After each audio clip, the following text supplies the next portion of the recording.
Welcome to Going Beyond Testing. I'm Mark Allen, along with the CEO of NJ Labs, and that's Sandra Lee. We're going to talk about the FDA, and I have a lot of opinions on the FDA, but we probably won't get there. The FDA does have rules and regulations, and one of the things that just blows me away is that many people don't realize that the nutraceutical and supplement industry have regulations about their products. Doctors, I've talked to many doctors who say it doesn't matter what's on the label, they can put nothing or sugar into it. It happens all the time. So tell me about the rules and regs that you as a testing lab have to follow. So there's a couple different things I want to address before I get into there. Pharmaceutical versus nutraceuticals and supplements, right? Pharmaceuticals are so easy to govern, as per se, by the FDA, because you already know what to expect. If something enters your finished product, it shouldn't have been there, then it's really easy to pinpoint because everything is validated. Everything is controlled tightly from beginning to end, right? Because it's also synthesized, there's no guessing game. The supplement industry has a lot of guessing game depending on the country you buy your raw materials from, where you're manufacturing it, what kind of soil it was, what kind of rain, sunshine. It's crazy, right? No two plants grow identically. Right. It's not synthesized, it's real. It's just like you and I, we're different. We could have had the same parents, but we'll still be different. Our DNA is different. So I'm better looking than my sisters. That's, okay. So we won't go there. No. But yes, the FDA has tight regulations. And when you read something called the CFR, Code of Federal Regulations, right? It's 21, that comes first, then CFR, and then there's many different parts. Part 11, Part 111, Part 211 are the three that we mainly follow. Part 11, well, I don't know why I say 11, but 11 ensures that our digital signature is correct, right? Because I have a unique signature from you. So anything that is digital is captured, it's not tampered, it's metadata, it can't be manipulated, it is true to its form, right? So it controls that aspect of the company. Part 111 applies from the FDA, applies to nutraceutical, the supplement world. And Part 211 is pharmaceutical. Now when you read the language between the two, they're almost identical. The difference is 211 requires you to use validated methods. 111 says scientifically verified or validated or justified. It's a little bit different, right? It gives you a little bit more leeway. However, it's so hard for FDA to govern every single supplement company, right? So what we do, not in place of FDA, but is to implement such a QMS structure, quality system, that treats all samples like it's pharmaceutical, and it's all being equally governed by the FDA. Wow. So it gives you quality and confidence in our testing results for your products. So in following those guidelines, you're set for the US, right? But if you have a product that's coming from England or other parts of Europe or Asia, there's some different rules. Yes. So we do work with other regulations outside of the US, outside of FDA, like Health Canada, British Pharmacopoeia, which is equivalent to USP, United States Pharmacopoeia. There's Japanese Pharmacopoeia, there's the Chinese Pharmacopoeia. So the world is working on harmonizing a lot of these methods, but if there's differences, we try to show equivalency. It's a lot of work, and not a lot of companies want to do it because it's a lot of effort and resources. Not only that, but a lot of people don't have a lot of time. Like companies are on a tight timeline. They want to market these products. They don't have time for us to sit here and try to develop everything and to harmonize. But there's a compromise. Again, the protocol. Understanding what we are going to do and the intent of our work is important, and putting that in writing. And if we stray from that, if we deviate from that, that's all documented. Why did you have to do that? And that communication, that report is really important between other countries. We have clients in other countries. It's important for them to know they can't come here physically half the time, but it's important that we communicate all that with them. So we try to work with other regulations outside the US. Are the regulations that far apart, or are they fairly close? Or does it depend? It depends. Some things are very harmonized. some things are so different that it's like, what happened, right? So some, unfortunately, different countries think certain things are more dangerous to their citizens, so they won't let you import it or export it, depending on which way you're going.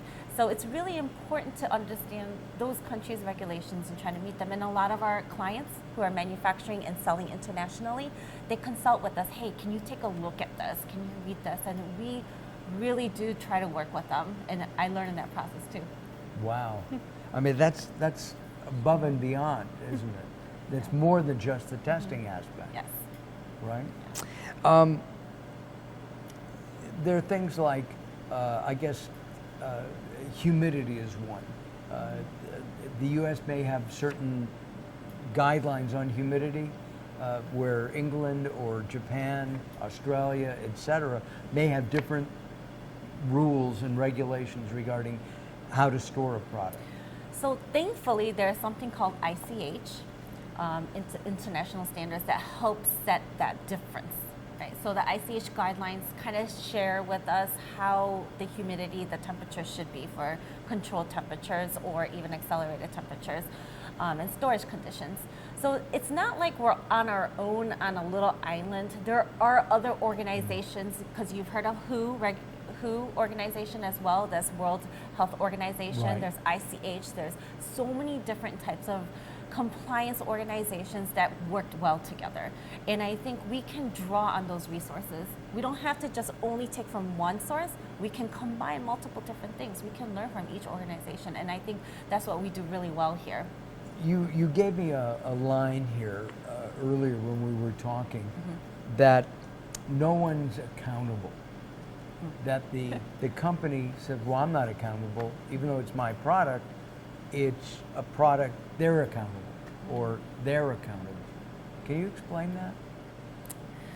I think that's dissociation, because I'm not physically doing that piece in my process, that I'm not responsible.